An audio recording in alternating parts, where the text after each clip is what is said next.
YouTube, what is going on, guys? So today I'm going to react to a barber I've been watching come up, like especially this year. Follow him on Instagram and he's been putting in work, and I've noticed he's been putting in work, and you guys keep commenting I need to go check out his channel. So with that being said, I wasn't planning on reacting to any of his video today, but I'm scrolling down hairstyles. You guys can see this is what I clicked on. I'm looking at the thumbnails and I was gonna react to Chuka, but then I look over, I'm like, damn, that's a nice thumbnail. DreClipperHands, I know him. I know he's been requested a bunch in the past, and the haircut is dope from the thumbnail. It's also a hair texture I feel like I don't see him cut that often, so I wanted to definitely check it out. This is the video we're reacting to.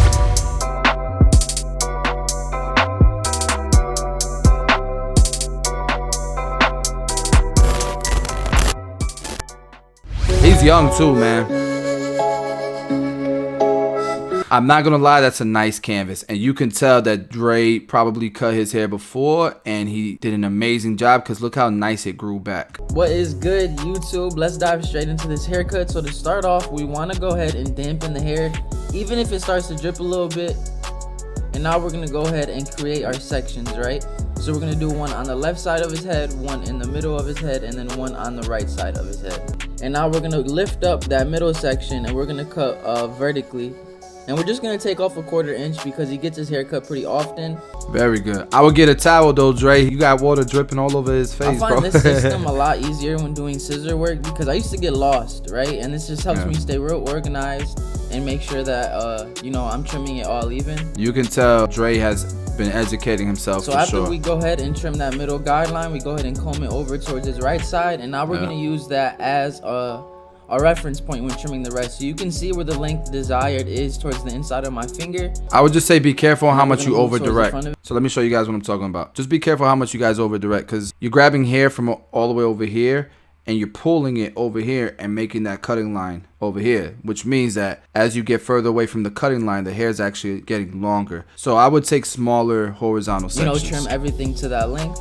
Like, watch when he lets it go. See how much was over directed? The length is going to be off because it's just too big of a section. So I would just consider that. Take smaller sections. I would cut this probably into 3 parts. So boom, section, boom, section, boom, section. I just want to make sure it's also clear. It's not as important with like a crop top, because a crop top is a textured haircut. And although squared layers do create texture, that choppiness, the length that it is, will still give that square layered kind of appearance and choppy, you know what I mean? So, which is okay with textured crop tops, I feel like. But when you're getting into something that needs to be a little bit more refined, I would definitely consider smaller sections. Making sure they're clean. I'm trying not to cut past my knuckle, which I do often, just so I don't cut my finger, right? But you're supposed to not cut past your knuckle. That's facts. Dre knows what he's talking about, bro. It's pretty easy, this system of doing scissor work. This section I would consider over directing, because you want to leave the hair longer in this corner here. But yeah, you definitely want to over direct this area. I'm okay with you over directing so that you can keep the hair longer in this recession point. Down part of his head where the parietal ridge is, I'm cutting straight across. I'm not sloping it downwards, right? Because I want to have that square shape. Yep. Bars. That's why I don't like the swivel thumb. And now, after we trim the right side of his head, we're going to take a portion of that and comb that over towards the left side of his head. Yo, Dre, the angles are crazy, bro. I'm going to use that middle guideline that we had trimmed at the beginning as our reference point, and we're just going to follow that straight through. You know what I'm going to do? I'm going to put a Tomb 45 tattoo on my hand for branding. When you're cutting a shorter length on top, it's easier to take real small sections rather than big sections, because you don't have a lot of hair to work with, you feel me? With longer hair, you can take big sections because you won't notice the peaks and valleys as much as with short hair. And now to go ahead and give the length on top some character, we're going to go ahead and add some texture. And right here, I'm just point cutting. Yeah, so you can kind of see the peaks and valleys I'm talking about. And right here is also a dope technique that I use, especially when the hair is shorter. I just comb through the hair and then I just point cut this way. Very cool. Yeah, with short hair, that's a great technique. Bars. And now we're going to go ahead and get straight into the fade. So we're going to start off by creating our bald line. And you're going to see I'm going to give this fade a nice slope around his ear, and it's going to drop towards the back. And this is just going to give a nice shape to the fade that complements the client's head. I already know it's going to be blurry. And I'm starting right where the end of his eyebrow is. And then I'm just going to slope it over his ear and drop it towards the back. Oh, so look at the power clip. You know, fully bumped. Look at the Tomb 45 power clip. Letting the weight of the trimmer do the work so it wouldn't create too much irritation, you feel me? And now we're gonna go ahead and follow it up with the shaver as well, allowing the shaver to do its job and not pressing too hard. Yeah. And now to get into the next step of the fade, we're gonna go with our clipper all the way open. Killing it, Dre.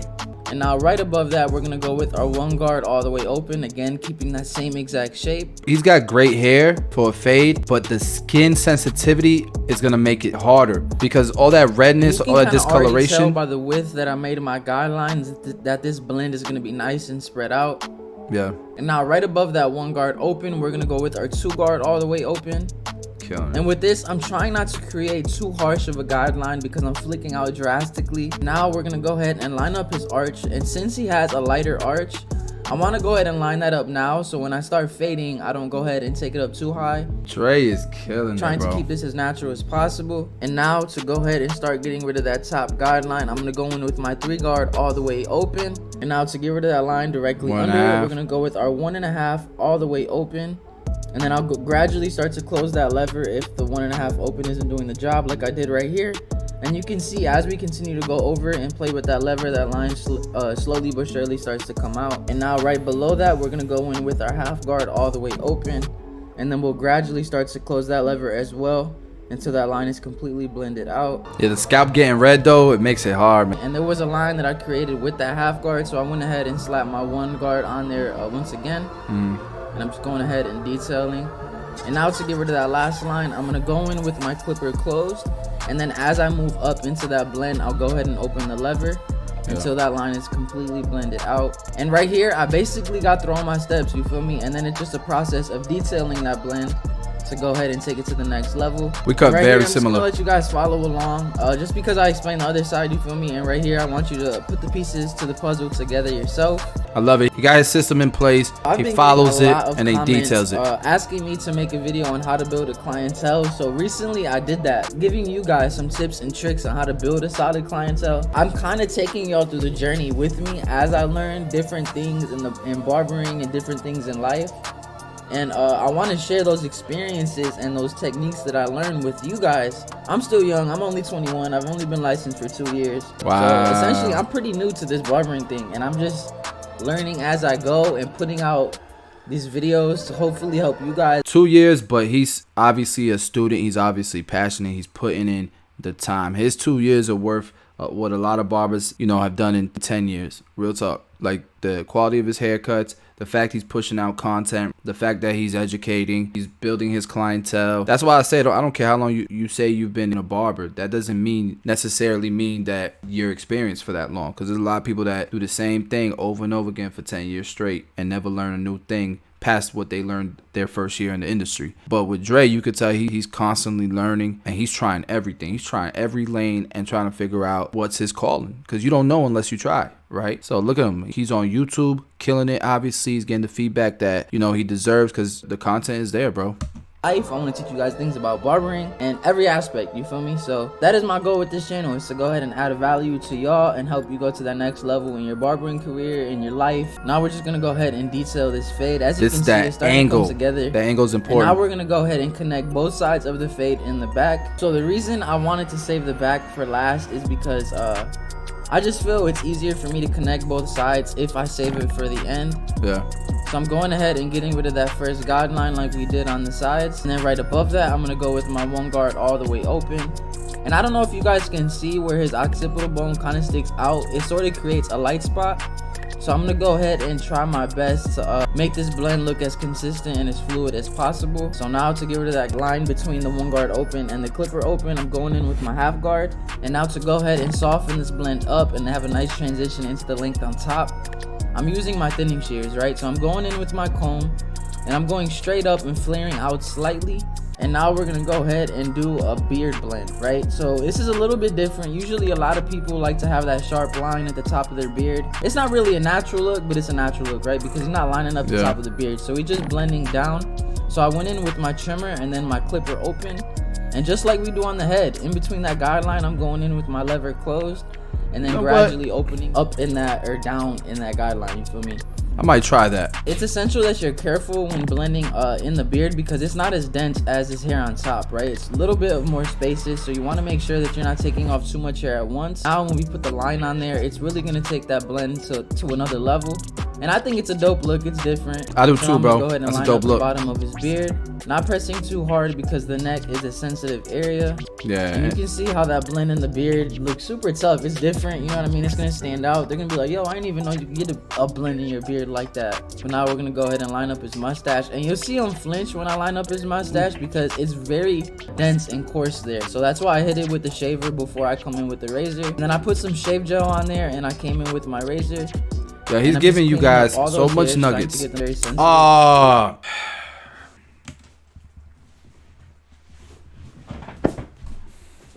Dre, I'm disappointed in you, bro. I'm disappointed in you. My feelings are hurt. Just saying. And now I'm gonna use my Slick Gorilla volumizing powder. Yo, it's coming out nice. And I'm just gonna sprinkle it on his hair. And what this does, it gives it a nice dry look that sticks to his roots and adds some volume. And now I'm gonna follow that up with the Slick Gorilla clay pomade, sorry. And I'm just gonna work it into his hair. And this is really gonna bring that texture out that we created at the beginning. And then I'm gonna go ahead and piece everything together. So what a fire cut! Bi-weekly cut, and we went ahead and put him in the game with some texture on top with the nice beard blend. If this helped you in any way, shape, or form, make sure you hit that like and subscribe button. Drop a comment down below. I wish I would have seen you do the fringe though. I don't think I've seen you do the fringe, but came out fire. Came out very, very nice. Let's check out the comment section. Let's check it out. Clean fade as always. How's the new spot going? Ever since you mentioned that it sounds like you're crying on the voice, so if I can't get it, what? Dre, you being hard on yourself, bro. I think mans would look good a crop top. He didn't want a lineup. I love the cut though. Most crop tops, they want the fringe. They want the textured fringe. I'm surprised people don't know that already, like with the crop tops. But you could get a crop top with a lineup. I just think that with his hairline, his client's hairline, the fringe actually works for him. And his texture, it works well for him, I feel like. He's getting a lot of love, bro. He's getting a lot of love in the comment section. Damn, those new trimmers rock along with the 245 berries. Let's go. You inspire me to chase my dreams. That's dope. It's dope to see a young barber so hungry, so motivated, so passionate at 21 years old, bro. I love seeing it because I started cutting hair at 21. And to see this new generation of barbers leveling up like that, I'm excited to see what the generation after him is doing by the time they're barbering. It's gonna be crazy. Dre has 24.5. Hopefully after this video he cracks 25, because I know y'all gonna subscribe. I know y'all gonna subscribe to him. You would be crazy not to subscribe to him after watching that video. Great quality work, very informative, great angles, young, hungry. Man, y'all better go subscribe to him. The link will be in the description below if you want to subscribe to him. Journey to 100K. I'm with you, bro. You see I'm subscribed. Hold on, notification bell. That ain't right. I gotta have the notification bell on. And that's it, guys. Dope video. DreClipperHands, bro. Keep doing what you're doing because I definitely support it. And if you need anything, just let me know, bro. Link will be in the description. Make sure you subscribe, guys. We drop daily content. I will see you guys tomorrow.